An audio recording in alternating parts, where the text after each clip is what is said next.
എല്ലാവർക്കും സ്വാഗതം. നമുക്ക് ഇന്നൊരു വെണ്ടയ്ക്ക കിച്ചടി എങ്ങനെ ഉണ്ടാക്കാമെന്ന് നോക്കാം.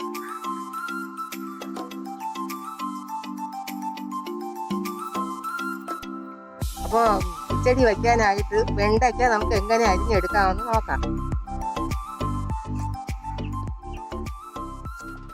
അങ്ങനെ ചെറുതായിട്ട് അരിയണം.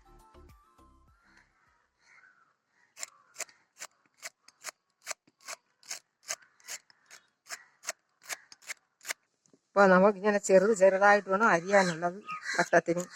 ഇത് നമുക്ക് വേഗം മൂത്ത് കിട്ടുള്ളൂ. വറുക്കണം. ഇത് നമ്മളെ കേരളത്തിൻ്റെ ഒരു തനിമയാർന്ന ഒരു കറിയാണിത്. വിശേഷിച്ച് ഞങ്ങളുടെ ഗ്രാമപ്രദേശത്തിലുള്ളവർക്ക് എല്ലാവർക്കും ഈ കറി വലിയ ഇഷ്ടമാണ്. അപ്പോൾ ഞാൻ വെണ്ടയ്ക്കൊക്കെ അരിഞ്ഞുകൊണ്ട് വന്നിട്ടുണ്ട്. ഇനി നമുക്ക് അതിന് വേണ്ടുന്ന ചേരുവകൾ, വെണ്ടയ്ക്ക കിച്ചടി വയ്ക്കാൻ വേണ്ടുന്ന ചേരുവകൾ എന്തൊക്കെയാണെന്ന് നോക്കാം. ഇത്ര വെണ്ടയ്ക്കയ്ക്ക് ഇത് വറുത്ത് വരുമ്പോൾ എത്ര വെണ്ടയ്ക്ക കാണും അത്ര അതിന് ആവശ്യമായ അത്ര തൈര്, ആവശ്യത്തിന് തേങ്ങ അരയ്ക്കാനായിട്ട്, ചെറിയ ഇത് മുളക് അരിഞ്ഞത് 3 എണ്ണം, 1 സ്പൂൺ ജീരകം, എണ്ണ, വെണ്ടയ്ക്ക വറുക്കാനായിട്ട്, കടുക് വറുക്കാനായിട്ട് കടുകും മുളകും, കറിവേപ്പില, ഉപ്പ്, ആവശ്യത്തിന് വെള്ളം. അത് കത്തിച്ചിട്ട് നമുക്ക് പാത്രം അടുപ്പത്ത് വയ്ക്കാം, ഇരുമ്പ് ചട്ടി. അപ്പോൾ നമുക്ക് അതിന് ആവശ്യത്തിനുള്ള കടുക് ഇടാം, മുളകും ഇടാം.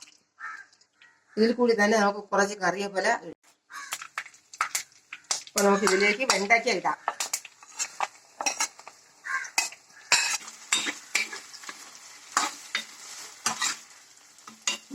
വെണ്ടയ്ക്കയുടെ ഒരു ഭാഗം ഒന്ന് ചെറുതായിട്ട് വാടി വരട്ടെ. എപ്പോഴും നമ്മൾ ഇളക്കണ്ട. കുറച്ച് ഒരു അരപ്പരുവം മൂത്തൊക്കെ വന്നതിന് ശേഷം നമ്മൾ എപ്പോഴും ഇളക്കിയാൽ മതി.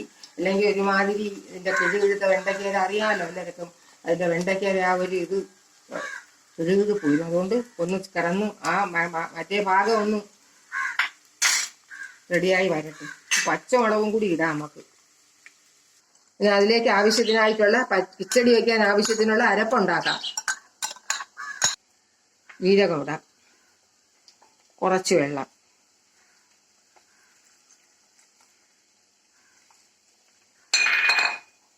ഒഴിക്കാം, അരച്ചുകൊണ്ട് വരാം. ലേശം ഉപ്പ് നമുക്ക് ഇതിലിടാം. ഇപ്പം വെണ്ടയ്ക്കയിൽ ഇതിലെ ഉപ്പ് പിടിക്കുള്ളൂ.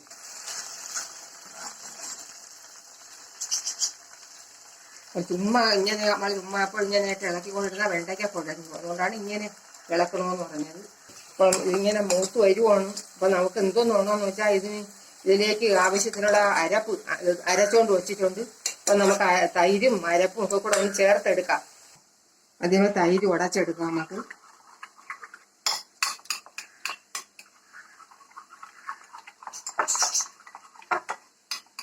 ഇതിലേക്ക് ഒഴിക്കാം.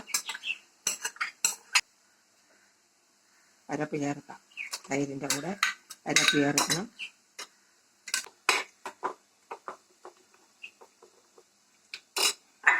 കുറച്ച് വെള്ളം കൂടെ വേണം.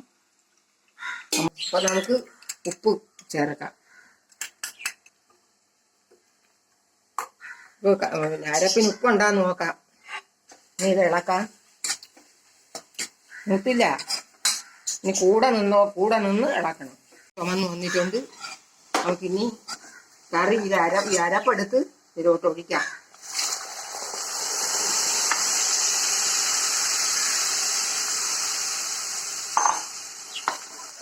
സ്റ്റൗ താത്തു വയ്ക്കാം. തിളയ്ക്കുന്നതിന് മുമ്പ് ചെറുതായിട്ടൊന്ന് അരപ്പ് ചൂടാവുമ്പോൾ നമുക്ക് ഇനി വാങ്ങി വെക്കണം. വേറെ പാത്രത്തിലേക്ക് മാറ്റാം.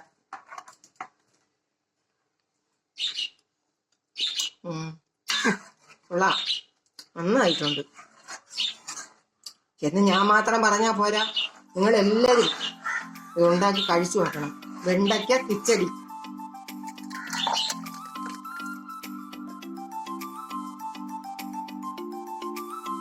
രുചികരമായ വെണ്ടയ്ക്ക കിച്ചടി റെഡി ആയിരിക്കുന്നു. വീഡിയോ ഇഷ്ടമായെങ്കിൽ ലൈക്ക് ചെയ്യണം, ഷെയർ ചെയ്യണം, ചാനൽ സബ്സ്ക്രൈബ് ചെയ്യണം, ബെൽ ബട്ടൺ കൂടി അമർത്തും. അഭിപ്രായങ്ങളും നിർദ്ദേശങ്ങളും താഴെ കമന്റ്